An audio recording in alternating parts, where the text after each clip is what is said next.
Bien, bonsoir, bonsoir à tous. Bonsoir à tous. Merci d'être venus si nombreux à cette dernière soirée confraternelle de l'année, portant sur les diarrhées chroniques chez le chien. C'est un vrai enjeu et surtout il y a beaucoup de choses qui bougent sur ce sujet-là. Donc pour m'accompagner dans cette conférence, nous sommes mis en partenariat avec le laboratoire ILS et avec Kevin Morel, hein, qui va intervenir au milieu de la conférence. Ce n'est pas une conférence labo, c'est véritablement l'alimentation qui va être mise au cœur de la prise en charge de ces diarrhées chroniques. Donc on va se partager la conférence à deux. Que dire de plus? Vous êtes à peu près 300, bonjour la caméra, derrière, donc c'est un petit peu stressant. Là, ici, on est bien plein aussi. On a pris un petit verre en attendant. On va commencer cette conférence. Bah oui, c'est ça, en fait, il faut venir. Pour les diarrhées chroniques, on va rentrer directement dans le vif du sujet et puis se placer du côté du propriétaire. Donc, il y a une étude qui est très rigolote, hein, qui est publiée depuis peu de temps, portant sur l'interrogatoire, ou en tout cas le questionnement de 110 propriétaires, propriétaires de chiens normaux, qui ne sont pas entéropathes, et 30 chiens entéropathes chroniques. Et ce qui ressort de tout le questionnaire qui leur a été fourni, c'est que ces entéropathies chroniques diminuent significativement la qualité de vie et le degré d'activité des chiens. Et puis aussi, ce qui est très important, et du coup, il va falloir être véritablement excessivement pédagogique pour expliquer la démarche à adopter et la faire comprendre et la faire récupérer l'adhésion du propriétaire, c'est que ces entéropathies chroniques chez les chiens diminue significativement la qualité de vie des propriétaires des chiens atteints. Donc, ce sont des gens qui arrivent généralement terriblement stressés, parce qu'ils ont eu plein de traitements, plein de propositions, et malheureusement, le chien continue à être en diarrhée permanente. Donc, il y a un vrai enjeu. Pour ce qui concerne, on rentre directement dans les causes, ça va nous permettre d'établir une véritable démarche diagnostique et thérapeutique devant ces chiens entéropathes chroniques. On va reconnaître différentes causes, des causes extra-digestives, par exemple l'insuffisance pancréatique exocrine, la maladie rénale au stade azotémique, donc des stades digestifs plutôt évolués, des maladies hépatiques, des pancréatites, donc souvent les pancréatites chroniques avec des phases aiguës peuvent véritablement être très très ennuyeuses, des dysendocrinies, et enfin des tumeurs extra-digestives qui peuvent avoir des répercussions sur le tube digestif en lui-même. On va reconnaître également des causes purement digestives avec des causes infectieuses, donc bactériennes, parasitaires, on va y revenir tout à l'heure. Il peut y avoir des causes alimentaires avec une entre guillemets intolérance, même si on ne sait pas trop le mécanisme qui en est en cause. Il peut y avoir aussi des problèmes de dysbiose intestinale, où le microbiote va être totalement altéré et ne permet plus d'assurer un transit, on va dire, normal. Il peut y avoir des tumeurs du tube digestif, il peut y avoir les fameuses maladies inflammatoires chroniques intestinales, et on va véritablement revenir là-dessus, que c'est une définition bien précise, tout n'est pas ici. Et ici, c'est finalement une définition précise qui répond à des critères particuliers. Et puis, vous avez aussi dans tout ça ce qu'on appelle des entéropathies exudatives, qui reconnaissent un critère de gravité. Donc, quand on prend toutes ces causes, globalement, 80 à 90% des diarrhées chez le chien sont d'origine purement digestive. Il va falloir s'en rappeler.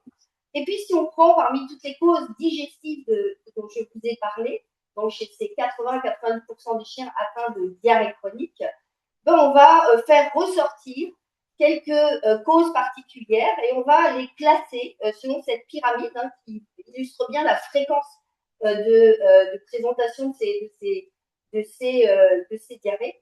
Donc, avant, on parlait d'entéropathie qui allait répondre au changement d'alimentation, les food responsive entéropathies, FRE, je n'ai pas traduit.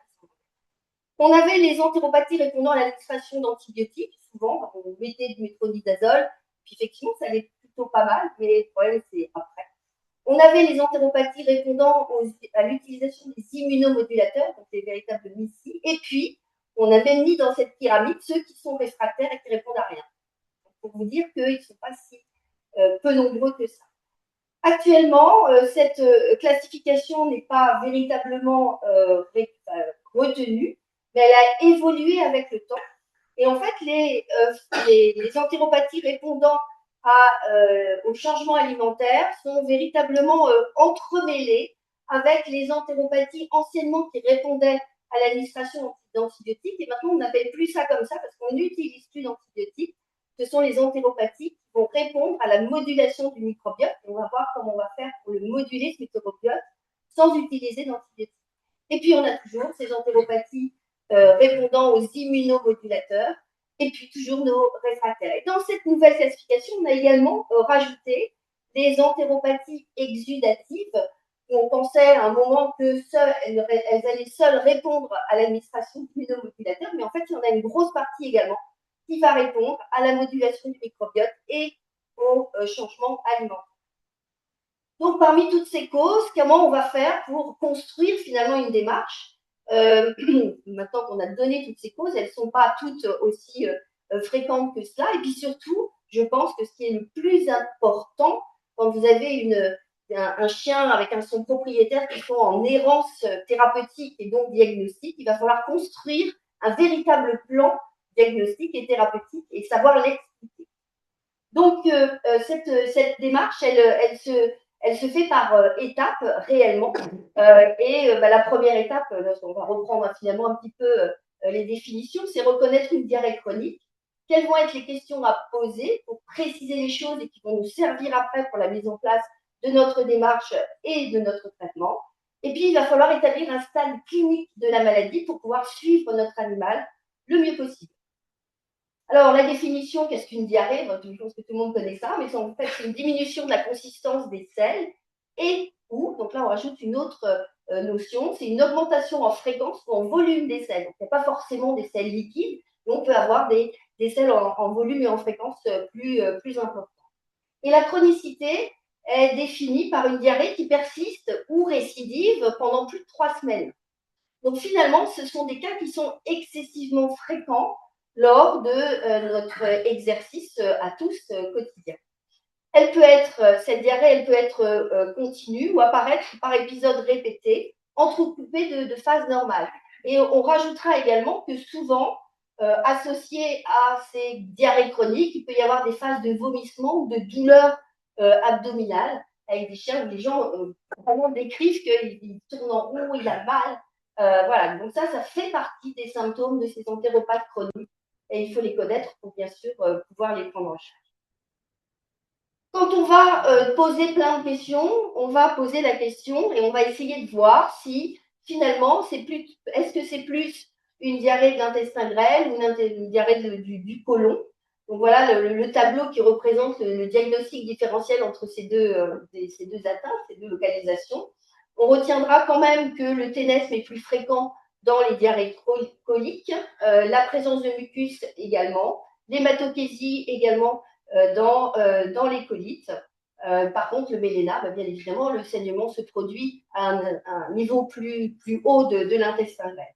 En tout cas, attention, l'aspect des selles peut changer d'un épisode à l'autre, c'est-à-dire que c'est des maladies qui sont assez finalement générales sur tout le tube digestif, et la classification entre diarrhée de l'intestin grêle et diarrhée du côlon n'est pas si évidente que ça à faire, mais si on arrive à faire ressortir majoritairement une diarrhée du côlon, peut-être en termes d'alimentation, et je pense que Kevin nous en parlera, on va peut-être choisir plutôt tel aliment ou un autre. Il va falloir poser la question des circonstances d'apparition. Par exemple, les diarrhées depuis l'adoption sur un animal jeune va plutôt nous évoquer, en tout cas en première hypothèse, une origine parasitaire ou infectieuse. Il faut savoir que quand ces diarrhées chroniques apparaissent avant l'âge de 12 mois, c'est rarement une mycite telle que on l'a définie, on le redéfinira plus précisément après. Et puis, toujours poser la question, si un chien n'avait pas de problème digestif et tout d'un coup se met à avoir des problèmes digestifs, est-ce qu'il y a eu, par exemple, la mise en place d'antibiotiques ou d'une thérapeutique qui aurait pu générer des modifications du microbiote intestinal et donc une dysbiose. Donc, dès qu'on a posé toutes ces questions, en posant ces questions, on va essayer d'établir un score clinique. Alors, le score clinique ne nous permet pas de faire un diagnostic de la cause, bien évidemment, mais il nous permet au moins de partir à un point T0. On a vu là dans la publication que j'ai montrée tout à l'heure l'impact psychologique que pouvaient avoir ces troubles digestifs sur le propriétaire.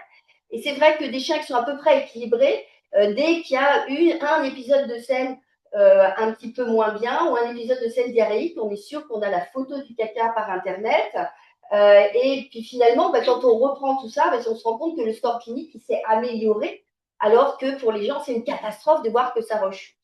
Donc, les scores cliniques, il y en a un, le premier qui a été édicté, c'est le score qu'on appelle CIPDAI, où finalement, on va prendre un certain nombre de critères et va leur donner une note. Donc, est-ce que l'attitude et l'activité sont modifiées chez ce chien diarrhée chronique? Est-ce que l'appétit est diminué? Est-ce qu'il y a des vomissements? Est-ce qu'il n'y en a pas? Comment est la consistance des selles? Est-ce que c'est très, très liquide? Est-ce que c'est moyennement liquide? Est-ce que c'est finalement normal? Est-ce qu'il y a une perte de poids associée? Et donc, en additionnant les notes de chaque critère, on obtient un score. Et du coup, pour ce score CIPDAI, entre 0 et 3, c'est une maladie qui est minime. Entre 4 et 5, c'est une maladie qui est légère. Entre 6 et 8, une maladie modérée. Et puis, au-delà de 8, 9, cette maladie va devenir quand même relativement sérieuse. Associé à ce score CIPDAI, il y en a un autre qui va rajouter une valeur pronostique plus importante que le score CIPDAI. Donc, c'est exactement les mêmes critères que le score CIPDAI, le score CECAI. En plus, on va rajouter la notion d'albuminémie. Est-ce que le taux d'albumine dans le sang est normal ou pas? Est-ce qu'il est diminué? Est-ce qu'il revêt un caractère de gravité? Est-ce qu'il y a de l'acide et de l'œdème lié justement à cette hypoalbuminémie? Est-ce qu'il y a du prurite? Parce que de temps en temps, sur ces intolérances entre guillemets alimentaires, il peut y avoir aussi des signes de cutanés associés. Est-ce qu'il y a d'autres signes comme de la fièvre et autres? Et donc, ces scores-là vont avoir une importance pronostic plus marqué, en tout cas ce dernier score. Et puis surtout, ce qui est important, surtout chez les vétos qui travaillent en groupe avec plusieurs vétos, c'est qu'il faut essayer de ne pas changer de vétérinaire pour le suivi de ces scores, parce que autant la répétabilité par observateur est bonne, c'est-à-dire que si on demande 3 fois à un même véto de faire le score, ça va être à peu près identique, mais si on demande à 2 vétos de faire le score sur un même chien, on n'aura pas une bonne corrélation. Donc, ce qui est important, c'est le suivi longitudinal de ce score clinique par rapport à toutes les manœuvres thérapeutiques que l'on va pouvoir mettre en place. Et parfois, c'est un véritable chemin de croix, donc il faut vraiment pouvoir suivre. On va se baser sur ce score clinique pour essayer de bâtir, je sais bien bâtir, une démarche diagnostique qui soit la plus rigoureuse possible et surtout qu'on va pouvoir expliquer aux gens. Et je pense que vraiment, c'est l'aspect fondamental, c'est l'explication, c'est la communication avec les gens pour arriver à dérouler son plan diagnostique et son plan thérapeutique. Globalement, pour des scores cliniques faibles à minimes, souvent, ce sont des entéropathies qui vont répondre à la modulation du microbiote et à la modulation de l'alimentation, au changement d'alimentation. Donc, c'est encore une fois, les deux sont totalement imbriqués. Alors, ce sont des généralités, vous aurez toujours des choses qui peuvent sortir de ça, mais ça nous permet de bâtir notre plan. Et puis, pour des scores plus élevés, ça peut être des tumeurs, ça peut être des causes digestives, mais comme des occlusions, des tumeurs digestives. Il peut y avoir des causes extra-digestives, également appelées la plupart du temps métaboliques. Et puis, dans ces scores plus marqués, il y a les fameuses maladies inflammatoires chroniques intestinales que l'on va donner tout à l'heure. Donc, et puis par contre, les entéropathies infectieuses, elles peuvent être avec des répercussions minimes, voire très très importantes. Donc, elles, on ne sait pas trop les classer. Ça veut dire qu'on va aussi s'en occuper peut-être en premier. Donc, prenons un animal, un chien, qui présente une diarrhée chronique ou permanente ou intermittente, récidivante, avec des douleurs abdominales. Comment on va prendre en charge ce chien-là? Donc déjà, dans un premier temps, puis après on verra pour les causes les plus graves. Dans un premier temps, il va falloir confirmer ou infirmer une cause parasitaire. Et puis, une fois que tout cela est fait, et puis si on a confirmé, on va traiter, bien évidemment. Si ça ne marche pas, si on n'est pas satisfait des résultats, on va modifier l'alimentation, moduler le microbiote, ou on pourra même peut-être faire les deux en même temps, parce que finalement, dès qu'il y a une diarrhée chronique, il y a des modifications du microbiote intestinal et il va falloir s'en occuper vraiment. Alors, rechercher une cause parasitaire, il y a les vers intestinaux avec les vers ronds, les ascaris, les tricures, les strongs, les vers plats avec les dipylidium. On va les rechercher par coproscopie, par méthode de flottation ou de sédimentation, ou méthode de Berman pour mettre en évidence des strongs. Pour ce qui concerne les protozoaires intestinaux, la giardiose est celle qui est la plus fréquemment rencontrée. On a également des coccidioses. Et puis, on a une maladie qui arrive souvent dans les bilans diarrhées que l'on voit proposés par les laboratoires. C'est la cryptosporidiose. Dans la cryptosporidiose, on va lui faire un sort tout de suite. On ne connaît pas son rôle pathogène. Et en fait, il y a plein de chiens qui ont du cryptosporidiose sont positifs à ça et qui ne présentent pas de diarrhée. Donc le rôle pathogène est peu connu et finalement, on ne va pas le traiter même si c'est positif sur les bilans diarrhée qui sont faits. Pour la giardiose, insistons sur le fait que toutes les méthodes de recherche, par exemple par flottaison ou par sédimentation, elles devront être faites sur 3 jours pour être, alors sûr, non, mais en tout cas pour augmenter la sensibilité des tests de recherche de cette maladie. De mémoire, on passe de 50% à 78% de sensibilité quand on fait sur 3 jours ces tests de flottaison. Mais attention aussi, parce qu'il existe des tests rapides qui sont des tests antigéniques. Donc à la clinique, c'est très très pratique. Mais globalement, un résultat positif ne signifie pas forcément maladie. Il va signifier peut-être aussi qu'il s'agit d'un portage totalement asymptomatique et que finalement, la maladie qui nous occupe, c'est-à-dire la diarrhée chronique, n'est pas liée à une giardiose. La seule façon de savoir si on est vraiment une, c'est voir les trophozoïtes, donc ces petites choses, ces petits protozoaires flagellés qui sont très mignons à regarder comme ça, en mettant les selles entre lame et lamelle et essayer de les voir au microscope, ce qui n'est pas forcément évident. Donc attention à l'interprétation de ces tests qui peuvent marquer simplement un portage et pas forcément la maladie. Donc si on traite, on doit avoir un résultat qui est assez rapide, sinon c'est peut-être qu'il y a autre chose. Et puis, devant une sensibilité des tests qui n'est pas parfaite, et bien souvent, sur ces chiens à diarrhée chronique, on va se permettre de les revermifuger, par exemple avec du fenbendazole ou du Mibemax, en tout cas pour essayer d'avoir des parasites qui seraient passés, je dirais, au travers des radars, surtout si on est sur un chien jeune qui présente une diarrhée depuis longtemps. Donc vraiment à considérer en première hypothèse. Pour ce qui est des bactéries pathogènes, là, je vous ai mis un bilan diarrhée chez un chien. Alors, vous voyez, il y a toujours Cryptosporidium, mais il y a aussi des bactériologies. Donc, que penser de tout cela de trouver, par exemple, du Clostridium perfringens ou difficile dans ces bactériologies. En fait, le rôle pathogène de ces Clostridium, contrairement à l'humaine, est absolument pas démontré. Et finalement, on ne va pas les traiter sur des chiens qui en plus ont un score clinique qui est faible. Pour ce qui est des Escherichia coli, on a bien sûr toujours des Escherichia coli dans les selles. Ça fait partie des bactéries qui sont présentes en plus grande quantité. Donc finalement, tous ces bilans diarrhée, est-ce qu'on a intérêt à les utiliser et dépenser les sous du propriétaire? Peut-être pas. Voilà, donc ça, c'est vraiment la bactériologie des selles n'a aucun intérêt sur ce genre de choses.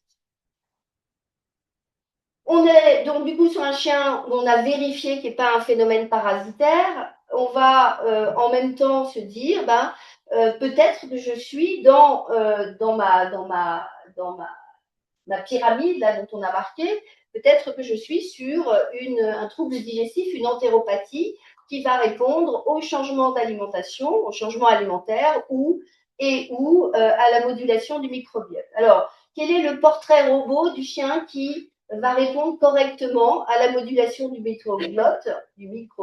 C'est généralement un chien jeune qui a surtout c'est des choses qui donnent des orientations, hein, bien évidemment, mais des signes de colite avec des selles glaireuses, bouseuses, hémorragiques, avec des scores, on l'a dit, puisqu'on est dans le cadre des scores faibles, CIBDAI ou SECAI faibles, donc sans répercussion sur l'état général. Et puis, quand c'est une diarrhée répondant à la modulation du microbiote, il y a une réponse rapide et complète à la modulation du microbiote. Alors, comment on va le faire, cette modulation du microbiote? Donc, il y a encore quelques années, 4-5 ans, on mettait des antibiotiques et on mettrait du métronidazole. Et maintenant, là, ces paradigmes ont totalement changé. On ne met plus d'antibiotiques. Pourquoi? Parce que ces antibiotiques, même si au début ils semblent efficaces, ils vont entraîner une baisse de la richesse et de la diversité microbienne. Ils vont augmenter l'indice de dysbiose.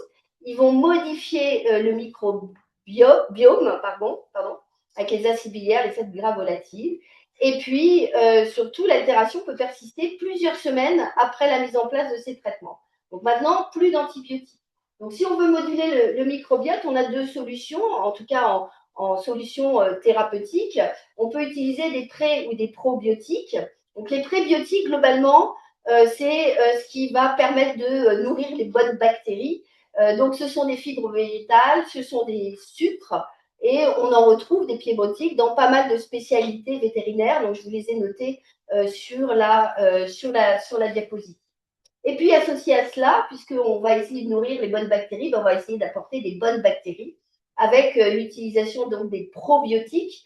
Donc les probiotiques dans notre pharmacopée vétérinaire, elles vont de 1 à 6 souches différentes. Donc une souche pour Fortiflora, donc hein, c'est des bonnes bactéries dans des sachets ou dans des gélules. Hein. Donc normalement c'est vivant. Donc une souche, voire 6 souches sont celles qui est la plus qu'on dirait, complète de la pharmacopée vétérinaire, c'est Flore Équilibre ou Amine. Et puis, en humaine, il y a le Vivomix qu'on trouve sur Internet avec une nouvelle formulation où il y a 9 souches de probiotiques à l'intérieur. Donc, ça ne fait pas de mal de toute façon à les utiliser. Donc, utilisons-les. Si c'est simplement une diarrhée répondant à la modulation du microbiote, mais bien évidemment, on risque d'avoir un effet bénéfique. C'est tout ce qu'on risque en fait. Et puis après, l'autre façon de moduler le microbiote, et puis après, je pense que Kevin va également rajouter sa petite patte avec l'alimentation, c'est de faire des transplantations fécales. Alors, quand on dit transplantation, donc les gens tout de suite ils se disent mon Dieu, qu'est-ce que c'est que ce truc-là? La transplantation fécale est un acte thérapeutique qui est finalement pas très sympa à réaliser, mais qui peut apporter énormément de choses. Donc, il y a beaucoup de choses qui sortent en publication sur le sujet, avec des effets totalement bénéfiques sur la flore digestive qui est complètement perturbée sur ces chiens à diarrhée chronique et qui interviennent grandement et complètement dans notre démarche thérapeutique de prise en charge de ces diarrhées chroniques. Alors, comment on fait ça pour la transplantation fécale? On va récupérer les selles d'un donneur. Alors, le donneur idéal, c'est un jeune adulte, sans trouble digestif, bien évidemment, qui a eu des coproscopies, bien sûr, négatives et qui est vermifugé régulièrement. Donc, nous, à Atlantia, on utilise du caca de teckel. Je ne sais pas si c'est le meilleur, mais en tout cas, ce sont les chiens de Françoise Lemoine qui sont parfaitement bien suivis et vermifugés. Et donc, quand on a une transplantation fécale, on la prévoit le jour où Françoise vient et elle arrive avec son petit sac de caca qu'on va préparer amoureusement. Donc, généralement, ce sont les internes qui font ça. Merci Alex pour la dernière transplantation fécale. Donc, on peut utiliser un blender pour couper les selles qui sont normalement normales et qui sont bien dures. On les mélange avec du sérum physiologique, on les passe à travers un tamis et puis on va les réintégrer dans le côlon du chien.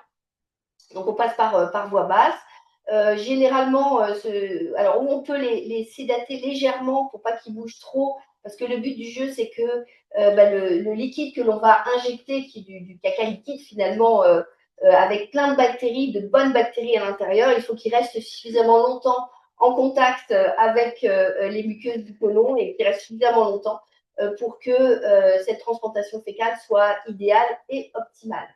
Donc voilà, on essaye de les garder un quart d'heure, 20 minutes, sans qu'ils expulsent ce que l'on leur a envoyé dans le côlon via une grosse sonde. Donc voilà pour le côté, nous, qu'est-ce qu'on va faire en termes de modulation du microbiote fécal.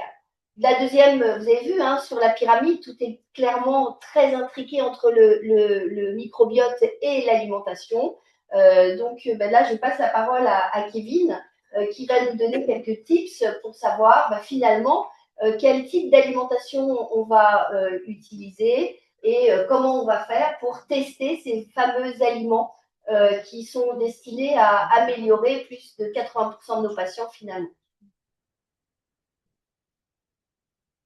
Alors, merci beaucoup Isabelle pour l'introduction et ta partie. C'était un beau tremplin pour la suite. Donc, je vais essayer de vous faire la mienne sans interruption de canne de tout, puisque contrairement à toi, je suis pas passé au travers du méga cluster qu'elle attaque. Donc, ça, c'est fait. Et donc, c'est parti pour la partie nutrition. Donc, il y a une citation moi, que j'aime bien rappeler à chaque fois que je parle de nutrition en gastro-entérologie, c'est celle de Grant Guilford, qui est un vétérinaire nutritionniste basé en Nouvelle-Zélande. Il était vice-doyen de la faculté de médecine vétérinaire en Nouvelle-Zélande. Et il dit quelque chose que j'aime beaucoup, c'est que le traitement pharmacologique, il est trop souvent donné en première intention et que finalement, la plupart des affections gastro-intestinales peuvent et devraient être gérées simplement par une alimentation adaptée. Donc ça fait écho à la prise en charge chronique, on en parle de mais c'est effectivement vrai aussi pour la prise en charge aiguë et peut-être qu'on a tendance à l'oublier dans la pratique au quotidien. Donc, je ne vais pas redétailler ce qu'Isabelle vous a déjà montré de manière très complète, mais je vais juste vous la remettre en tête, cette pyramide de droite, puisque c'est là-dessus que je vais repartir pour vous présenter une autre étude faite avec des gens qui ont participé à cette première publication. Donc, c'est vraiment dans la continuité. C'est donc des services de référés qui ont mis en commun des cas, donc c'est une étude qui est rétrospective, ils ont mis en commun 142 cas référés dans plusieurs centres, dont Oniris en fait, hein, donc c'est même local pour nous, puisque c'est quand même c'est nantais. Et donc sur ces cas, ils ont essayé de s'intéresser à voir avec quel motif étaient référés les cas, quel motif de classification des cas, et une fois qu'ils ont mis en place une prise en charge de deuxième ou troisième intention en centre de référé, de voir quelle étiquette finalement ce cas il avait obtenu finalement. Donc sur les 142 chiens qu'ils ont dans leur panel, il y en a 26 qui étaient référés comme réfractaires. Donc c'est la case rouge de la pyramide, c'est en gros, il n'y a plus rien à faire, c'est désespéré. Sur ces 26 cas, il y a 23 cas pour lesquels ils ont remis en place un essai alimentaire alternatif. Ça pouvait être de l'hyperdigestible, ça pouvait être un riche en fibres, ça pouvait être un aliment à protéines hydrolysées, ou ça pouvait être des protéines naïves. On reparlera de chaque type d'aliment dans la suite de l'exposé.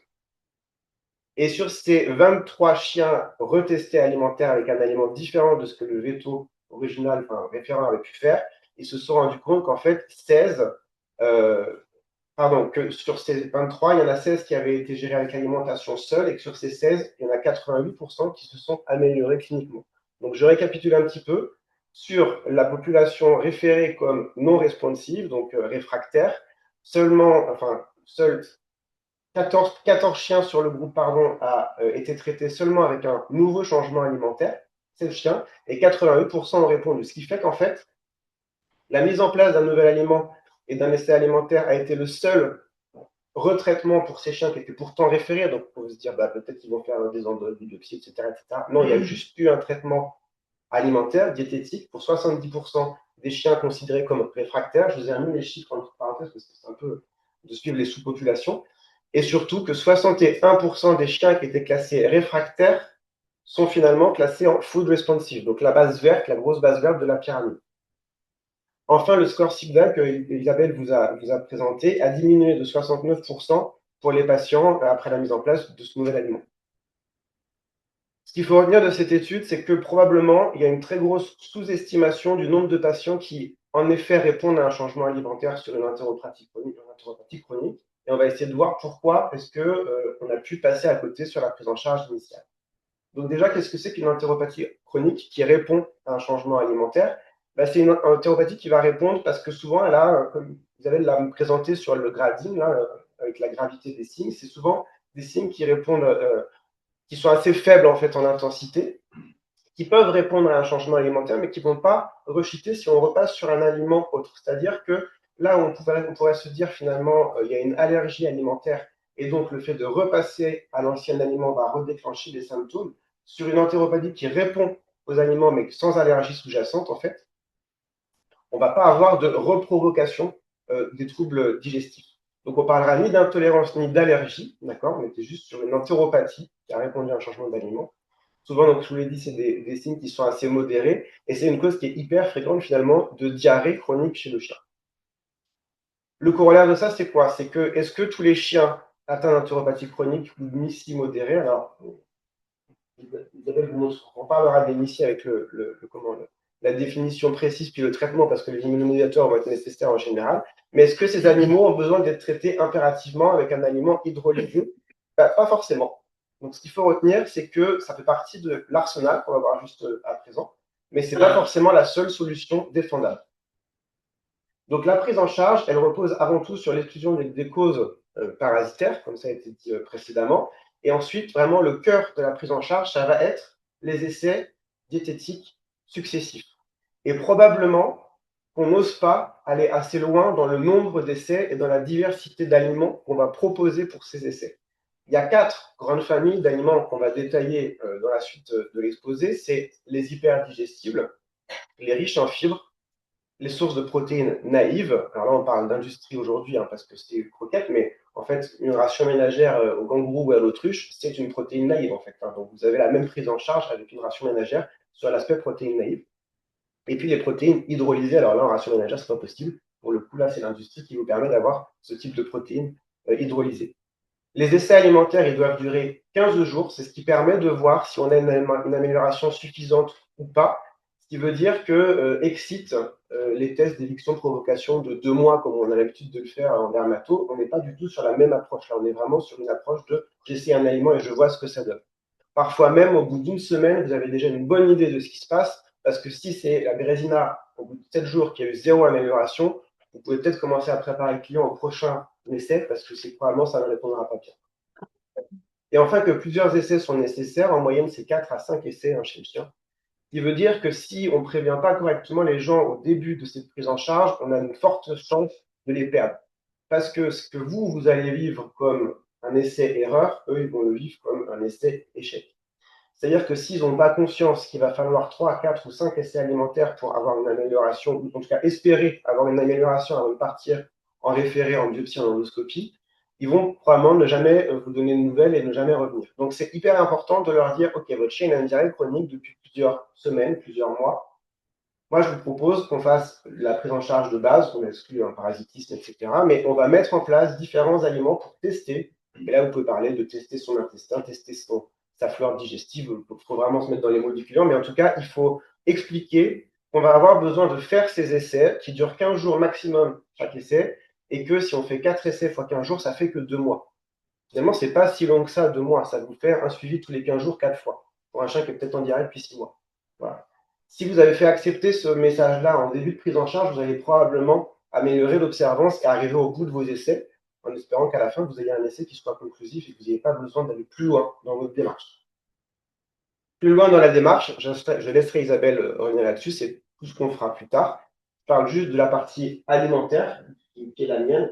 C'est que quand on suspecte une allergie alimentaire vraie, on a des fois besoin de partir sur un vrai régime d'éviction sur, pour le coup, 8 semaines, pour vraiment faire une éviction de provocation et voir à quoi l'animal est allergique alimentaire, mais c'est extrêmement rare. On part dans le dur. J'ai choisi de vous présenter d'abord les différentes familles d'aliments industriels disponibles. Et après, on verra comment est-ce qu'on peut orienter l'utilisation de l'un ou de l'autre dans un premier temps. Ce qu'il faut avoir en tête, c'est que de toute façon, vous ne ferez pas d'erreur sur votre choix alimentaire, puisque comme il y a plusieurs essais nécessaires, il y en a 4 ou 5, je vous ai cité 4 familles. Donc, c'est probablement, il faudra passer soit par toutes les familles, soit des produits de différentes marques, soit de la ration ménagère. Enfin, il y a plusieurs choses qu'il faudra essayer. Première famille, c'est les aliments dits hyperdigestibles ou hautement digestibles. Dans la gamme I, c'est tous ceux qui vont s'appeler ID. I comme hyperdigestible. Alors, je sais, c'est un H, mais c'est phonétique. Ça aide beaucoup à retenir les choses. Ensuite, il y a les aliments riches en fibres. C'est le biome, celui qui a le bandeau rose. Et puis ensuite, vous avez les aliments à protéines naïves ou hydrolysées. Là, vous allez avoir le ZD, qui est probablement le plus connu de la gamme, protéines hydrolysées.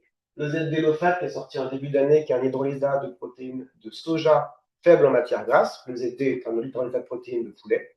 Et puis, vous avez tout un tas de produits à des protéines naïves qui ne sont pas toujours très connus. Le ID sensitif, par exemple, c'est un hyperdigestible à protéines d'œuf. Vous pouvez aussi aller taper dans la dermato. Derm Complete, c'est un produit dermato à protéines naïves à base d'œufs aussi. Okay, si votre souhait, c'est d'avoir une protéine naïve, il ne faut pas hésiter à aller voir ce qui se fait en termes de composition d'aliments et pas juste en termes de marketing, ce qui est marketing. De manière assez synthétique, qu'est-ce qui se passe? C'est quoi la différence entre un hyperdigestible et un riche en fibres? Et ben en fait, ça va être les résidus, notamment fibreux, qui vont pas être digérés, assimilés par l'animal. Vous allez avoir donc sur un aliment hyper digestible, finalement assez peu de nutriments qui vont être non digérés, assimilés par l'animal, donc plutôt par l'appareil digestif, donc au niveau de l'intestin grêle. Et donc, vous allez avoir peu de résidus et donc des matières fécales réduites. Ça, c'est ce qu'on cherche à faire, notamment sur des prises en charge de gastroentérite aiguë, où on veut mettre au repos, entre guillemets, l'intestin. Alors avant, on les faisait jeûner pendant 3 jours. Maintenant, c'est plus ce qu'on doit faire. Mais en tout cas, on met au repos l'intestin parce que la digestion est facilitée, il y a peu de résidus, peu de matière fécale et on sèche, entre guillemets, la diarrhée. Par contre, on nourrit quand même l'animal et ses entérocytes. C'est plutôt pas mal pour un intestin qui a souffert et qui a besoin de cicatriser. À l'opposé, on a les aliments riches en fibres, qui, comme leur nom l'indique, ont une quantité de fibres importante qui ne sont pas digérées par l'animal et qui donc vont être acheminés jusqu'au côlon, donc il y a des résidus. Et au niveau du côlon, les matières fécales vont être augmentées en taille. Donc quand vous prescrivez du biome, par exemple, c'est vrai qu'en général, les gens, le chat vont vous dire on fait plus la litière. Bah oui, c'est sûr, ça fait des grosses boules. Par contre, vous allez nourrir davantage le microbiote parce que vous avez plus de fibres disponibles pour la flore au niveau du côlon notamment. Alors tous ces aliments, je ne vais pas vous faire apprendre les textes de loi par cœur, mais je voulais juste vous dire que quand on parle d'un aliment veto avec des objectifs nutritionnels particuliers, donc un aliment diététique en l'occurrence, on a tout un cadre légal derrière qui garantit que le fabricant a respecté telle ou telle propriété en fonction de tel ou tel objectif. Et ça, c'est important de l'avoir en tête, même s'il ne faut pas apprendre les pourcentages de digestibilité qui sont requis dans chaque aliment. C'est important de l'avoir en tête parce que je pense que vous faites beaucoup face à des gens à qui vous avez donné un conseil. Il faut donner un aliment hyper digeste pour la digestion, etc., etc. Ils vous disent oui, oui, oui, puis ils vont en animalerie, ils vous ramènent un truc. Bah oui, mais c'était au saumon puisqu'il marqué digestion sensible dessus. Alors oui, d'accord. Sauf qu'en fait, digestion sensible, il n'y a pas de cadre légal là-dessus, ça veut tout et rien dire. Et en fait, vous n'avez aucune garantie que le fabricant a fait des tests de digestibilité pour vous assurer que son aliment était un aliment hyper digestif. Donc ça, c'est plus pour vous donner des armes pour défendre votre prise en charge lorsque vous avez ces animaux en suivi. Concernant les aliments hyper digestibles, donc l'aliment de base, ça va être le ID, qui, il y a un mois, on en parlait tout à l'heure, est sorti en version chaton et chiot. Avant, c'était une version, on va dire, polyvalente. Aujourd'hui, les deux sont séparés, ce qui permet d'optimiser les compositions, notamment en oméga 3 chez les animaux en croissance, et de diminuer les minéraux chez les adultes, ce qui permet d'avoir un label urinaire, qui n'était pas le cas avant sur les aliments adultes. Donc ça, c'est l'aliment, on va dire, de base, sur lequel on a des résultats d'amélioration des cellules en 24 heures. Deuxième corde à votre arc, vous avez l'hyperdigestible faible en gras, idélophate. Celui-ci, il va avoir comme double intérêt d'avoir une propriété donc hyperdigestive, mais également de s'adapter à un patient pour lequel vous avez besoin de restreindre en gras. Soit vous avez une comorbidité qui fait qu'on a besoin de restreindre en gras, c'est le cas des pancréatites, c'est pour ça qu'il y a un doseur dessus, l'hyperlipémie pancréatique. Mais également, on en reparlera peut-être tout à l'heure, sur les entéropathies avec des composantes de lymphangiectasie. Probablement que l'alimentation devrait être pauvre en gras. Donc après, il y a le débat de hydrolysé ou pas hydrolysé, mais en tout cas, c'est intéressant de savoir qu'on a des hyperdigestibles pauvres en gras. Troisième, je passe rapidement, mais comme Isabelle vous parlait un petit peu du stress à toute fin, je crois, le IV stress, c'est une copier-coller du Idélophate en termes de formule. La croquette est juste plus petite et il y a de l'alpha-casozépine dedans, ce qui vous permet d'avoir une cogestion du stress pour ces petits chiens qui ont des entérites chroniques avec des épisodes aigus suite à des stress. Il y en a quand même pas mal, c'est surtout des chiens de petite taille. Je vous ai mis l'étude parce qu'elle est intéressante. C'est assez rare les études sur les, on va dire, les compléments alimentaires anti-stress comme l'alpha-casozépine, qui se sont intéressés au stress, on va dire chimique. C'est-à-dire que l'étude là, c'est sur le stress et en fait, ce qui a été dosé, c'est non seulement l'amélioration clinique, mais en plus, ils ont été dosé le cortisol de ces chiens-là pour montrer qu'il y avait une baisse significative du cortisol sanguin avec une prise en charge avec un aliment, avec un complément alimentaire anxiolytique. Et enfin, je vous en ai un peu parlé tout à l'heure, je vous ai cassé un peu le suspense, mais il est sensitif, qui est un aliment hyper digestible à protéines naïves. Et là, on est vraiment à cheval entre les deux familles de l'hyperdigestible dans un premier temps et la protéine naïve dans un deuxième temps. Encore une fois, défendez votre beefsteak. Tout ça, c'est couvert par des parnotes, c'est-à-dire des textes qui vous disent, OK, le fabricant, il prétend que son aliment, il fait ça, c'est étayé par ça, ça, ça, ça, d'un point de vue légal et scientifique. Troisième famille, c'est Deuxième famille, pardon, c'est les aliments riches en fibres. Alors là, pour le coup, il n'y a pas d'encadrement légal de riche en fibres. On te dit riche en fibres, n'importe qui peut le dire. Il n'y a pas d'encadrement légal. Seulement, la Biblio nous dit qu'on peut considérer qu'un aliment est riche en fibres à partir de 40 grammes par mégacal. C'est un article assez récent que j'ai trouvé pour vous montrer ça. Dans la gamme, ça va être logique du coup de voir que cet aliment-là, c'est finalement le plus riche en fibres prébiotiques. Pourquoi? Les fibres prébiotiques, c'est des fibres. Si vous en mettez trop dans un hyperdigestible, même s'il y en a dans les hyperdigestibles de la gamme, vous allez perdre l'effet hyperdigestible en gonflant la formule avec des fibres. Il va favoriser l'activité bactérienne intestinale, on en reparlera un petit peu tout à l'heure pour le mécanisme. Et puis, il va permettre une amélioration rapide du transit de par la consistance des sels qui va être apportée. L'étude sur le biome que je vous présente, c'est pour vous montrer un petit peu la cinétique de l'amélioration du score fécal. On va voir à la fois que c'est rapide, mais aussi que ça colle avec les recommandations des essais alimentaires. Donc là, vous aviez une cohorte de chiens qui était atteinte de diarrhée chronique, sur lequel on a fait un changement alimentaire vers le biome. Ce dont on se rend compte, c'est que dès J1, on a une amélioration significative du score fécal qui passe de 2,6 à 3,8. Et que ce score fécal, je ne vais pas trop bouger avec la caméra, mais vous voyez, il y a un plateau qui intervient juste après. On s'aperçoit qu'on arrive à une valeur à peu près seuil, à peu près entre le 0 et le 14, donc c'est à peu près 7 jours, et qu'après ça se stabilise au-delà de 14 jours. Donc c'est bien, on applique, entre guillemets, on rentre dans les clous de ce qui était recommandé en termes de durée d'essai alimentaire, c'est qu'entre 7 et 14 jours finalement, on a une bonne stabilisation du score fécal, et en fait ça colle avec le délai indiqué pour se dire est-ce que oui ou non on a une amélioration qui est suffisante. Enfin, les aliments à protéines naïves ou hydrolysées, là c'est pareil, il y a un encadrement, on va dire, légal qui est fait. Les protéines naïves, ça peut être de l'œuf, du canard, etc., etc. Alors, naïf en fonction de ce que l'animal a mangé avant. J'ai mis le canard parce qu'historiquement, c'était une protéine naïve assez, on va dire, utilisée. C'est ce qu'on utilise dans le DD, un aliment dermato. Sauf qu'il y a de plus en plus de marques qui utilisent du gibier, du canard, des choses un peu originales dans leur composition. Et donc, il faut se méfier parce que si on ne fait pas bien l'historique alimentaire du chien et de voir ce qu'il a mangé avant, on peut se fourvoyer en utilisant une protéine qui n'est finalement plus si naïve que ça. Et la deuxième chose que je voulais vraiment vous attirer l'attention, c'est que pour avoir un standard dit hypoallergénique, on peut se fier qu'aux marques vétérinaires. Pourquoi? Parce qu'on a montré, enfin nous, il a été montré que des marques qui n'étaient pas avec des standards vétos pouvaient montrer en fait des contaminations croisées dans leur formule, c'est-à-dire qu'on allait chercher par exemple, je sais pas, du bœuf par PCR dans l'aliment qui était censé contenir que du saumon, et en fait on avait trouvé des protéines qui n'étaient pas répertoriées sur l'étiquette. Donc, pour être sûr qu'un aliment hypoallergénique l'est vraiment, en termes de sourcing des matières premières, il faut interroger le crédit du fabricant et donc interroger directement le fabricant en disant est-ce que vous faites des tests de contrôle sur les matières premières, sur le produit fini, etc. Ou alors aller sur des produits vétérinaires qui ont des standards suffisants pour, a priori, considérer que les chaînes de fabrication ont été nettoyées entre de l'eau, etc., etc., pour que le produit soit non contaminé. Et enfin, la protéine hydrolysée, ça reste le gold standard si vous voulez faire un régime d'éviction de provocation. Alors, on pense à la dermato, mais ça peut être le cas en gastro aussi.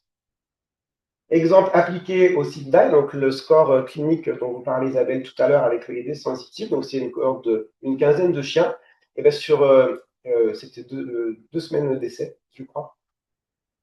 Sur les 15 chiens, il y a une douzaine qui ont une amélioration significative de leur score clinique. Et en médiane, il leur fallait 13 jours pour avoir cette amélioration avec un changement vers un produit hyper digestible à protéines naïves. Est-ce que c'est le côté hyper digestible ou est-ce que c'est le côté protéines naïves qui a permis l'amélioration ou est-ce que c'est les deux? Eh ben ça, on ne sait pas. Est-ce que c'est un essai? Donc après, ça à nous de tirer les conclusions en fonction de est-ce qu'il y avait autre chose qui avait été essayé avant sur ces animaux ou pas.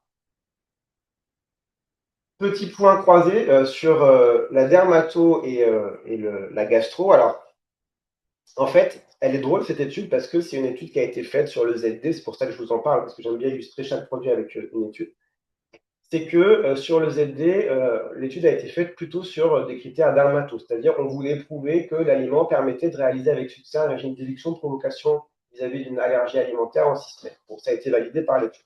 La chose qui n'était pas forcément attendue et recherchée, c'est que sur la cohorte de chiens, 46% avaient des troubles gastro-intestinaux concomitants et que sur cette cohorte de chiens avec troubles gastro-intestinaux concomitants, la plupart des chiens qui ont répondu à l'éviction de provocation, et donc qui avaient une réaction indésirable aux aliments, ont vu leurs troubles gastro-intestinaux réduire ou disparaître avec le changement alimentaire. Et donc là, on voit bien le lien entre les deux affections et les deux systèmes qui est mis en lumière par cette étude.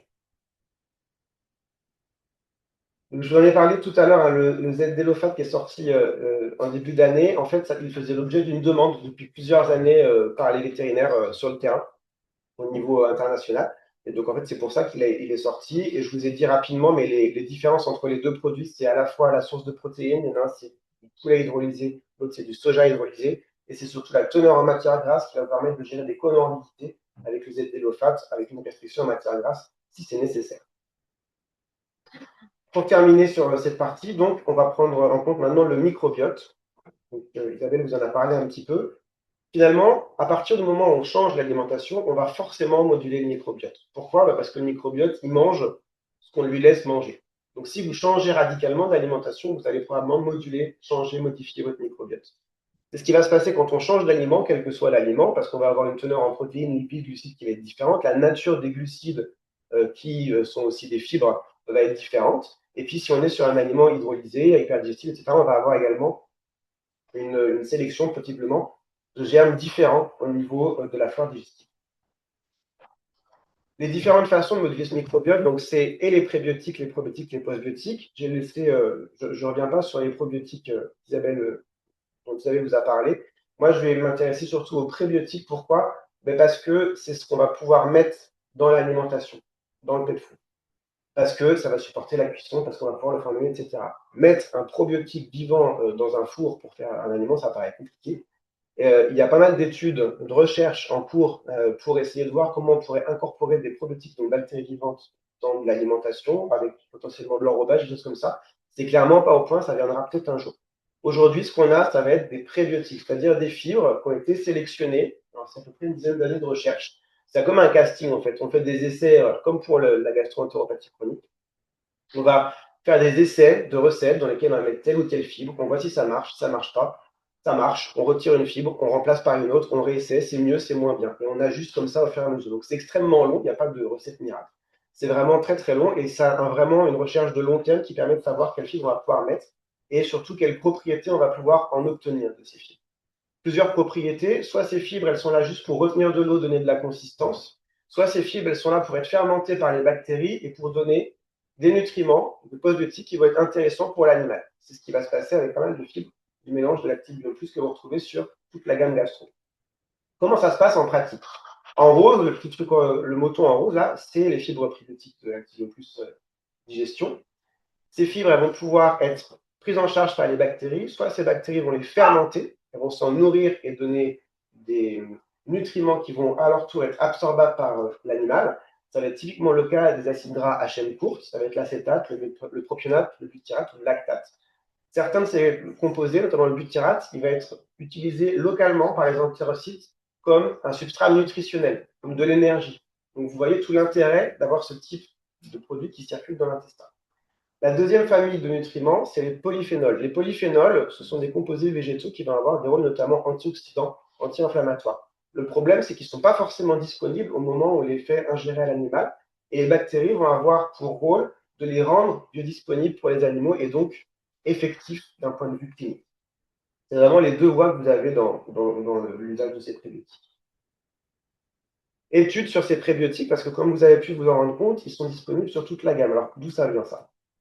Ça vient que quand le mélange a été mis sur le marché avec le Biome, donc 2016, le plus riche en fibres, donc là où c'était le plus facile d'intégrer ces prébiotiques, il a été comparé les aliments qui existaient déjà, donc le ID et le ZD, avec et sans prébiotiques. On s'est dit, on va voir si en rajoutant les prébiotiques dans ces autres aliments, on va obtenir une amélioration du score clinique. Donc il y avait deux groupes, un groupe nourri avec un aliment hydrolysé, donc c'est HM, et un groupe nourri avec un aliment grain rich, c'est en fait l'hyperdigestif. Et dans ces deux groupes d'aliments, il y avait un sous-groupe sain et un sous-groupe malade. Et au bout de 4 semaines, on changeait les groupes, ce qui veut dire que dans chaque groupe, les deux groupes de chiens, malades et sains, ont mangé l'aliment enrichi en prébiotiques et l'aliment non enrichi en probiotiques, ce qui permet d'avoir un espèce d'autocontrôle. Les conséquences, les conclusions de cette étude, c'est quoi? Donc là, vous avez deux séries de graphes. Le graphe de gauche, c'est l'hydrolysé, le graphe de droite, c'est le hyperdigestible. Les colonnes foncées, ce sont plus fibres, et les colonnes claires, ce sont sans les fibres. Et ce dont on se rend compte de ces deux choses, c'est qu'une fois qu'on a apporté les prébiotiques, tous les scores fécaux des animaux s'améliorent, qu'ils soient malades, sains, sous-hydrolysés ou sous-hyperdigestifs. Les colonnes se décalent vers la droite. C'est pour ça que les colonnes noires, elles sont plus à droite. Et la deuxième chose dont on se rend compte qui est un peu moins visible à l'œil nu, c'est que les scores fécaux des groupes sains et malades avec prébiotiques sont significativement similaires. C'est-à-dire qu'il n'y a plus de différence significative entre les scores fécaux des groupes malades et sains une fois qu'on a donné les prébiotiques aux deux groupes, ce qui est plutôt encourageant pour la partie clinique. Et maintenant, au niveau du microbiote, ça c'est des résultats qui ont été publiés beaucoup plus récemment, donc je vais rajouter. C'est toujours cette même étude, mais c'est une étude un peu à tiroir, ils publient au fur et à mesure des pioches les résultats. Ils sont allés s'intéresser, de se dire, OK, on a une amélioration clinique via le score fécal, mais ce qu'on aimerait savoir, c'est qu'est-ce qui se passe au niveau du microbiome qui peut justifier qu'on ait cette amélioration clinique. Ben, la première chose, c'est que la population microbienne en quantité et en diversité, elle s'est améliorée avec l'ajout des prébiotiques sur les deux aliments. La deuxième chose, c'est que les acides gras à chaîne courte, dont je vous ai parlé tout à l'heure, ont été produits en plus grosse quantité, il y en avait plus dans le bol fécal. Le pH fécal a diminué, c'est signe de métabolisme de ces bactéries saccharolytiques qui sont plutôt acidifiantes. Et à l'inverse, les marqueurs de putréfaction et ces acides gras à chaîne courte protéolytiques ont diminué puisqu'on a désélectionné a priori des bactéries dites putréfactives qui habituellement produisent plutôt des, on va dire, des composés pro-inflammatoires. Donc ça, c'est plutôt positif aussi. Et enfin, et ça fait écho à ce que je vous ai expliqué sur les polyphénols, on a également une augmentation de la concentration des actifs végétaux, que sont les polyphénols, dans le tube digestif. Donc, pour conclure sur la partie microbiote, on se rend compte que les fibres prébiotiques, donc l'activium plus digestion en l'occurrence, vont permettre de nourrir la flore résidente, d'améliorer cliniquement l'animal assez rapidement et de générer des postbiotiques d'intérêt pour la santé intestinale, mais également générale de l'animal. Je ne m'attarde pas sur les arbres décisionnels, on vous les tient à disposition en PDF ou en papier. Ça vous récap un petit peu tout ce qu'on a vu aujourd'hui sur les indications et même un peu plus large.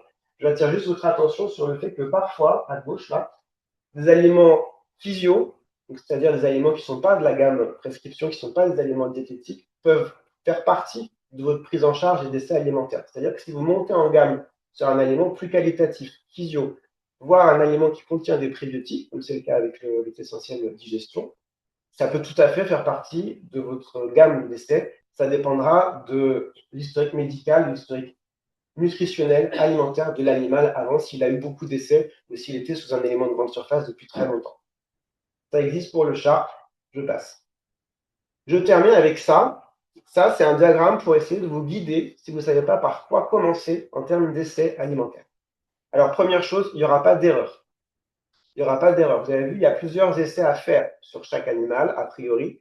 Donc, que vous commenciez par un aliment A ou B, ce n'est pas très grave, a priori. Ce qu'il faut avoir en tête, c'est que plusieurs essais sont nécessaires. Mais si vous voulez vous guider, il y a cette étude qui est sortie et qui compose, on va dire, un guide, un arbre décisionnel pour aller choisir l'aliment. Moi, je l'ai illustré en rajoutant les aliments de la gamme pour que vous voyez à quoi ça peut correspondre d'un point de vue pratico-pratique. Mais en fait, c'est pas vous permettre de voir en fonction des signes si vous êtes plutôt sur une diarrhée du gros intestin ou de l'intestin grêle, si vous avez des troubles liés à la vidange gastrique ou non, si vous avez une intolérance au gras ou non, si vous avez des troubles cutanés concomitants ou non. Ça vous permet d'affiner votre décision d'utilisation de tel ou tel aliment. Voilà, je vais rendre la main à Isabelle pour la suite de la présentation. Si c'est des sujets qui vous intéressent, le microbiote, etc., il y a des conférences de très bon niveau qui sont disponibles sur l'Académie X. C'est le symposium de l'an dernier. Bon, c'est en anglais, mais c'est sous-titré. C'est vraiment d'un excellent niveau scientifique, donc n'hésitez pas à y aller. Merci. Comme le disait Kevin, on a essayé plusieurs aliments et ça ne marche pas. Alors, il va bien falloir poser aussi la question, est-ce que les gens ont véritablement donné que ça? Ou est-ce que le chien a eu des petits à côté, etc.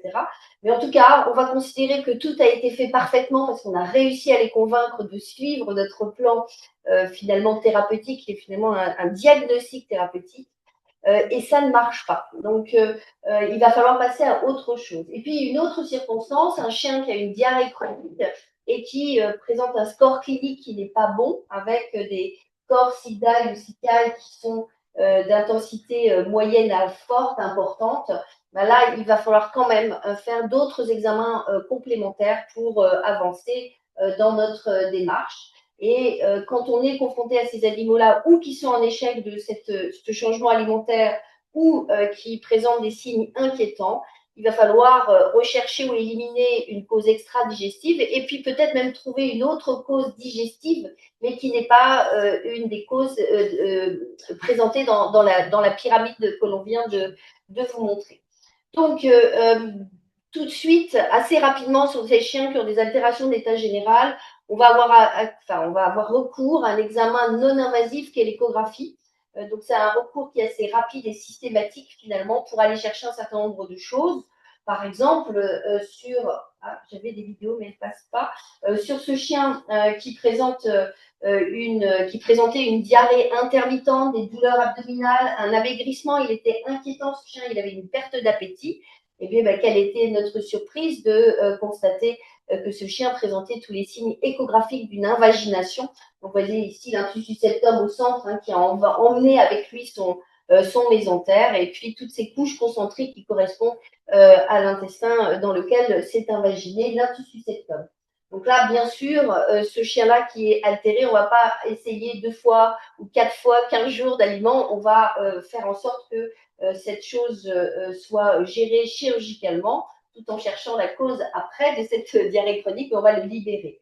Idem à droite sur ces images arrêtées d'un bulldog qui maigrissait, qui avait des diarrhées chroniques, des douleurs abdominales. Celui-là, très rapidement, on a décidé, vu son état général, de lui faire une échographie sans passer par ces phases de changement alimentaire. Et bien évidemment, l'objet du délit a été rapidement mis en évidence avec des anses, c'était un petit peu multifocale, des anses qui étaient complètement modifiées avec une hypertrophie pariétale, perte des couches échographiques sur l'échographie de gauche. Et puis, pour rappel, un intestin normal avec ses petites couches échographiques, muqueuse, sous-muqueuse, musculeuse, séreuse. Donc là, évidemment, on va s'intéresser à ça et c'était un lymphome intestinal. Puisqu'on fait l'écho, on en profite bien sûr pour tout regarder, même si on n'a pas vu une invagination, un corps étranger ou des tumeurs. On va ici rechercher des signes d'inflammation importantes qui vont nous orienter progressivement finalement sur une maladie inflammatoire chronique intestinale idiopathique. Donc, on peut voir sur ces chiens qui présentent des inflammations intestinales, une muqueuse qui peut être, une paroi qui peut être modifiée avec hyper-échogénicité de la muqueuse, donc la couche interne, ici sur ce chien. Parfois des intestins festonnés, c'est des intestins qui souffrent, qui ont mal. Et puis parfois aussi une image finalement presque pathognomonique de certaines altérations de la couche, de l'intestin avec ces fameuses lymphangiectasies. Vous voyez ici en coupe longitudinale, en coupe transversale, et puis sur ce chien ici, hypoalbuminémique avec un épanchement, on voit du liquide anéchogène autour, ces petites striations muqueuses hyperéchogènes qui signent une dilatation des chylifères au sein des villosités. Et donc, ça fait ces images très caractéristiques de lymphangiectasie.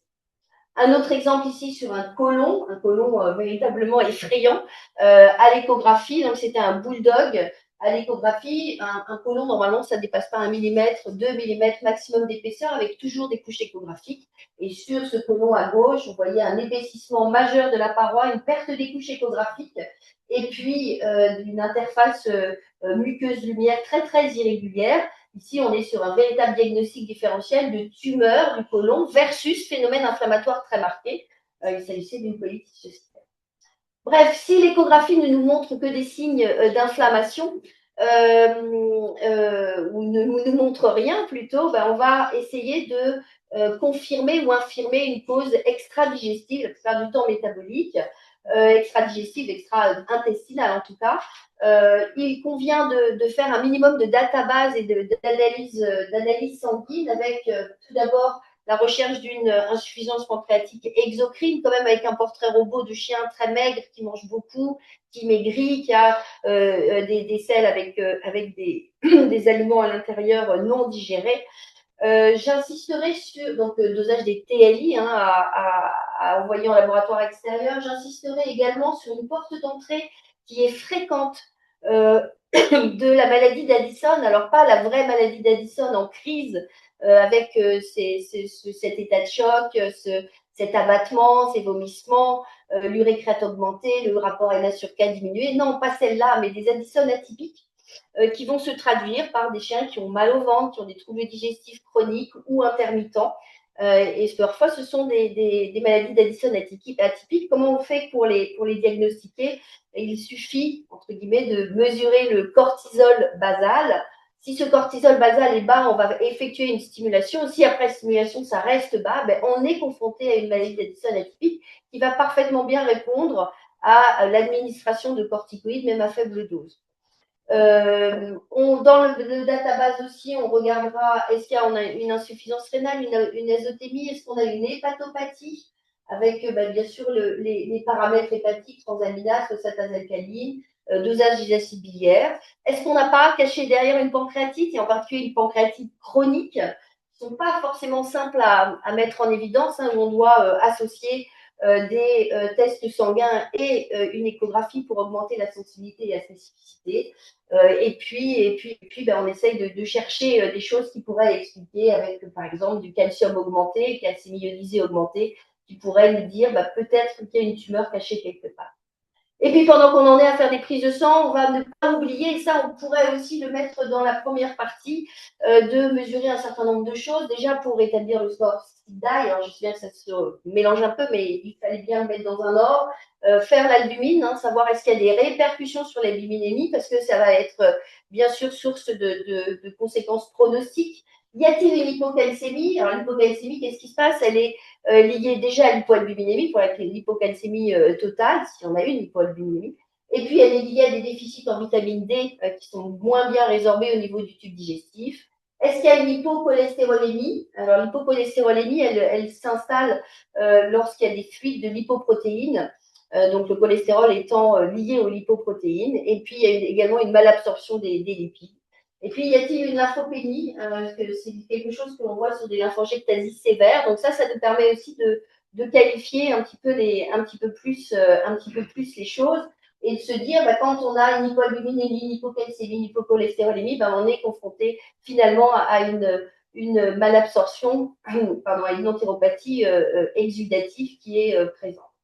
Dans le bilan minimum de ces chiens à diarrhée chronique, il convient de mesurer la vitamine B12, donc la cobalaminémie, qui va nous permettre aussi de préciser un petit peu si l'endroit où les lésions sont peut-être les plus marquées, et peut-être ça va nous permettre aussi de choisir comment on va faire nos prélèvements si on va jusqu'à la fibroscopie. Donc la vitamine B12, elle est essentiellement réabsorbée au niveau de l'iléon. Donc lorsqu'on a une hypocobalaminémie, ça signe à minima une atteinte iléale. Et puis finalement, dans les bilans qu'on fait sur les analyses, chez les laboratoires externalisés, souvent on a TLI, B12 et folate. Donc le B9, est-ce qu'il faut faire? Est-ce qu'il faut faire les folates?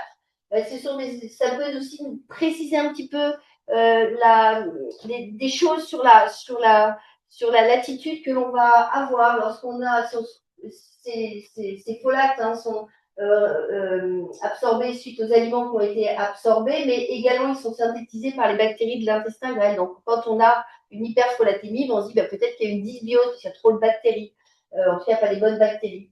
Ces folates sont également absorbés au niveau duodénal et jéjunal, donc une hypofolatémie va signer une atteinte duodénale, jéjunale également. Donc peut-être que ça va nous permettre de décider comment on va poursuivre notre démarche, même si on ne va pas aller contrôler l'hyperfolatémie ou l'hypofolatémie. Enfin, imaginons qu'on ait éliminé au décours des databases qui ont été faites, cortisol, les analyses sanguines à visée rénale, hépatique, etc. On n'a rien de transcendant qui ressort et que rien ne marche au niveau de l'alimentation et de la modulation du microbiome. On va se dire, là, il va falloir faire quelque chose et que mon chien se dégrade surtout. Peut-être que je suis confrontée à une maladie inflammatoire chronique intestinale, voire à une maladie inflammatoire chronique intestinale réfractaire. Donc, c'est une fameuse maladie qui ne répond pas. Donc, on va rechercher une entéropathie répondant aux immunomodulateurs. Donc, pour dire qu'il y a une MICI, donc une entéropathie qui répond aux immunomodulateurs, on va avoir 5 critères qu'il convient de cocher pour dire oui, c'était une véritable MICI. Donc, les signes gastro-intestinaux récurrents ou intermittents, on en a déjà parlé, c'est la fameuse diarrhée chronique. On a exclu les autres causes d'inflammation, donc toutes les entéropathies répondant à l'administration des antibiotiques, pardon, à au changement alimentaire et à la modulation du microbiote. Il y a absence de réponse à ça. Exclusion des autres causes d'inflammation, ce sont les causes parasitaires et infectieuses. Il va falloir que l'on ait une preuve histologique. Et c'est là, à ce moment-là, que la fibro arrive. Elle n'arrive pas du tout au début de la démarche, elle arrive à la fin. Et puis surtout, enfin, dernier critère, pour dire qu'il s'agit bien d'une MICI, eh bien, ça va devoir répondre aux immunomodulateurs que l'on va mettre en place. Alors, il y a des tendances épidémiologiques, hein, quand on voit arriver des chiens avec des scores cliniques qui sont relativement élevés, qui sont des bergers allemands, des charpais, des boxers. Donc ça, c'est des races surreprésentées dans les maladies inflammatoires, dans les entéropathies répondant à l'illustration des immunomodulateurs. C'est toujours après l'âge de 12 mois. Enfin bon, c'est pas non plus des chiens de 15 ans. Donc c'est en tout cas pas tout jeune et pas très vieux. On va pouvoir il faut faire des prélèvements pour confirmer, c'est notre critère pour le dire, là ici. On peut faire des biopsies par la parotomie. Ceci étant, sur du chien, des biopsies par fibroscopie, c'est tout à fait valable également. Et puis l'intérêt, ça va nous permettre également de voir les lésions inflammatoires dans les premières parties du tube digestif. Et surtout, ce qui est important, c'est qu'il va falloir biopsier le duodénum et l'iléon, surtout si, par exemple, on a une hypocobalaminée qu'on a pu dépister sur notre database qu'on a fait avant. Ici, une belle petite jonction iléocomique. Hein, ici, c'est vers le sécom. Et puis, bon, là, un exemple de chirurgie, de biopsie par la paro, donc par lame froide. Mais on va plutôt privilégier ces chiens, la fibroscopie. Donc, un duodénum qui est totalement normal ici sur ce chien. Ah, je avec la petite papille duodénale ici, qui est ici, et puis là, un duodénum où c'est absolument effrayant. Il y a de la lymphe, la paroi est complètement irrégulière, empâtée. Là, quand on voit ça, il y a un phénomène inflammatoire forcément qui est très très important, voire en tout cas en entrant dans ce duodénum, on peut se demander s'il n'y a pas une tumeur qui est en train de se développer. Un autre exemple ici avec un côlon normal à gauche et un côlon très fortement remanié, très inflammatoire, saignant au moindre attouchement. Donc, la confirmation de la MICI, elle ne passe pas par la visualisation des lésions, parce que parfois on rentre et on se dit, bon, c'est pas si modifié que ça, mais elle passe véritablement par l'histologie, où les biopsies, le laboratoire d'histologie doit répondre à un certain nombre de questions. Quel est l'aspect des villosités? Est-ce qu'elles sont atrophiées, par exemple? Donc, est-ce qu'elles sont totalement râpées? Quel est l'aspect de la lamina propria? C'est justement là où on voit s'infiltrer les cellules inflammatoires. Donc, y a-t-il une infiltration lymphoplasmocytaire, éosinophilique, ischiocytaire, etc. Et on a besoin de cette infiltration pour dire qu'il s'agit bien d'une maladie inflammatoire chronique intestinale. L'aspect des chylifères, hein, donc ces vaisseaux qui sont au sein des villosités. Et puis l'aspect des cryptes. Les cryptes, c'est des petits amas de petites cellules souches qui permettent le renouvellement de la muqueuse. Effectivement, quand on a des muqueuses qui sont très agressées et qui doivent se renouveler beaucoup plus, c'est des cryptes qui sont beaucoup plus allongées, qui perdent leur forme originelle. Et puis parfois, on peut avoir aussi des abcès des cryptes qui vont nous montrer qu'il y a probablement également des proliférations bactériennes, une dysbiose associée. Donc, dernière preuve, le critère pour dire qu'il a de la MICI, au-delà de tout le diagnostic, c'est la réponse au traitement, aux immunomodulateurs. Donc, le premier immunomodulateur à mettre en œuvre la plupart du temps, ce sont les corticoïdes avec des posologies relativement importantes au départ. On peut essayer des corticoïdes à action locale, mais il y a quand même un passage systémique sur ces chiens. Et puis, regardez l'importance d'avoir quand même particulièrement bien fait son travail avant et passé par la modulation du microbiote et de l'alimentation. C'est que on a... pardon, je reprends. Je me trompe de publication.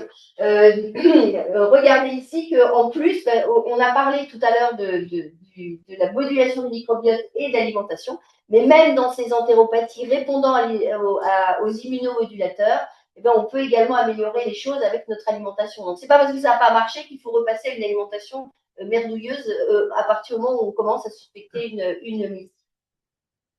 Voilà. Et puis, si on ne peut pas mettre de corticoïdes ou s'il y a un échappement au traitement, il y a différents autres immunomodulateurs que l'on peut utiliser avec la cyclosporine, par exemple. Attention, c'est parfois mal toléré et les effets secondaires sont des troubles digestifs, donc c'est un petit peu embêtant. L'azatioprime, qui est très myélosuppressif et puis qui peut avoir des réactions idiosyncrasiques, donc des réactions des effets secondaires non prévus, mais qui sont absolument dramatiques, avec des nécroses du pancréas, des nécroses hépatiques. Et puis finalement, celui qui remporte en ce moment la palme et qu'on va utiliser le plus fréquemment, c'est l'utilisation du chlorambucil. C'est celui qu'on utilise par exemple dans les lymphomes de chat ou dans les maladies chroniques intestinales de chat qui ne répondent pas. Donc le chloraminophène à la posologie de 0,1 à 0,2 mg par kilo qui ont des actions retardées de 2 à 4 semaines, c'est plutôt intéressant.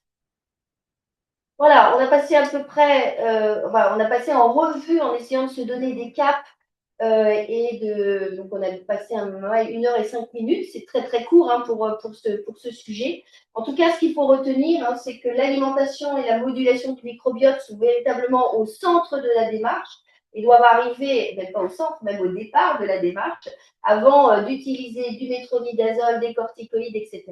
Parce que il faut essayer de respecter et pour essayer de respecter, il faut absolument expliquer notre démarche aux gens. C'est vraiment très pédagogique une consultation de chiens entéropathes chroniques. Il faut absolument obtenir l'adhésion des propriétaires si on veut finir par y arriver. Voilà, je vous remercie de votre attention.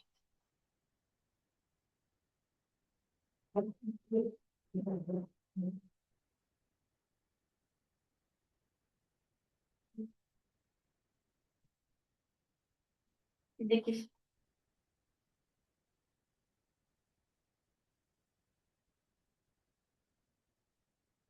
Bien, je vous remercie pour votre attention.